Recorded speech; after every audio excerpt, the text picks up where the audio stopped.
நீங்கள் எல்லாம் ஆவலோடு எதிர்பார்த்து காத்துக் கொண்டிருக்கின்ற தேசிய முற்போக்கு திராவிட கழகத்தினுடைய கழக நிறுவன தலைவர் கேப்டன் அவர்கள் இப்பொழுது உங்கள் முன்னாடி உரையாற்றுவார்.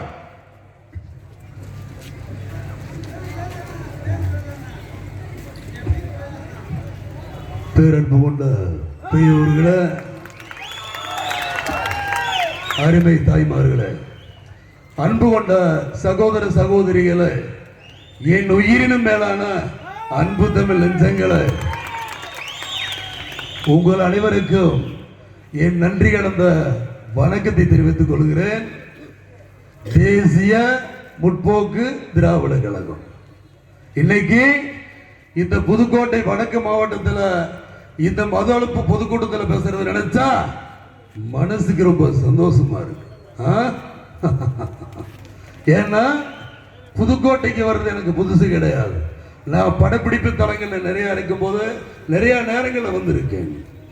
இந்த புதுக்கோட்டைக்கு எனக்கு ஒரு சம்பந்தம் என்னன்னு கேட்டா, கிட்டத்தட்ட 2011 2016 வரைக்கும் நடந்த இடைத்தேர்தல்கள் நிறைய நடந்தது.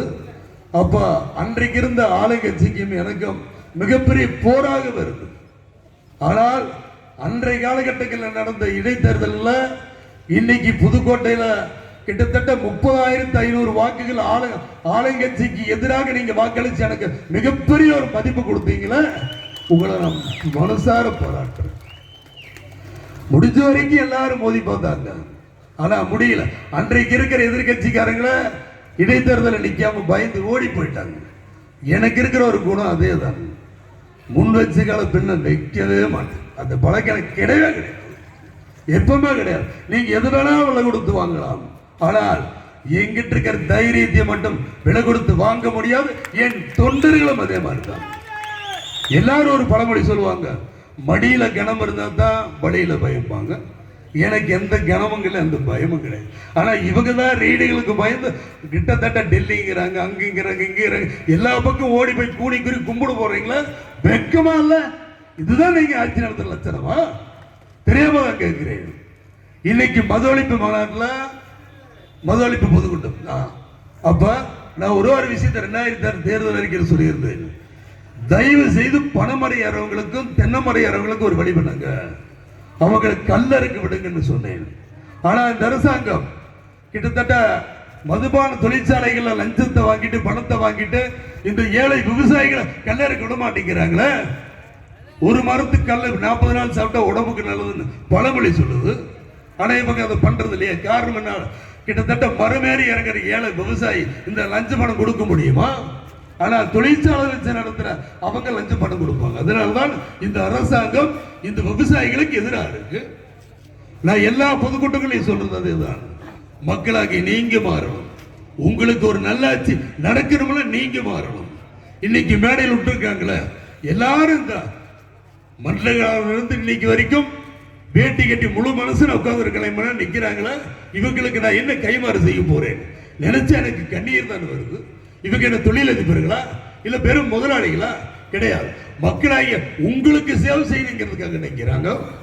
வரப்போற தேர்தலில் எந்த கூட்டணியாக இருந்தாலும் ஒரே ஒரு வார்த்தை சொல்றேன், அந்நியார் அவர்களின் கரம் எங்கு ஓங்குகிறதோ அங்கு நீங்கள் தயவு செய்து உங்க வாக்குகளை தரணும்னு நான் கேட்கிறேன்.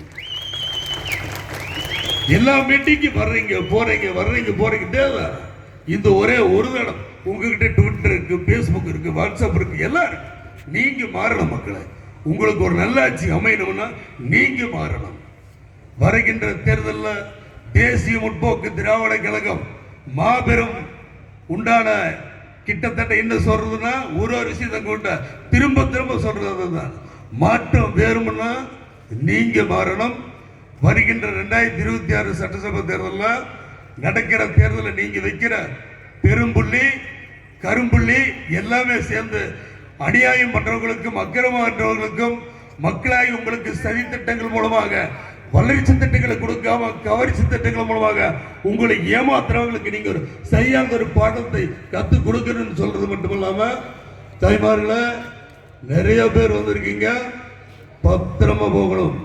மழை வர்ற மாதிரி இருக்கு. நீங்க வீடு போய் சேர்ற வரைக்கும் உங்க மாவட்ட கழக செயலாளர் கார்த்திகேயன் அவர்களுக்கு போன் போட்டு கேட்டுட்டே இருப்பேன். பத்திரமா போகணும். வருகின்ற 2026 தேர்தலில் நீங்க வாக்களிக்க வேண்டிய சின்னமான முரசு சின்னம் வீழ்வது நாமாக இருப்பினும் வாழ்வது தமிழாக இருக்கும். ஒரு நாள் ஒரு பொழுதாக நிச்சயமாக இந்த நாடு எனக்காக முடியும். அதுவரை நான் காத்திருப்பேன். என் மக்களை காப்பாற்றுவேன். தமிழன் என்று சொல்லலாம், தலை நிமிர்ந்து நிழலாம், இயன்றதை செய்வோம், இல்லாதவருக்கு என்று கூறி உங்களிடமிருந்து விடைபெறுகிறேன். நன்றி. வணக்கம் மக்களை. வணக்கம் மக்களை. அடுத்தபடியாக கழக தேர்தல் பணிக்குழு செயலாளர் நிஜாமுதீன் அவர்கள் உரையாற்றுவார்கள். தமிழர் என்று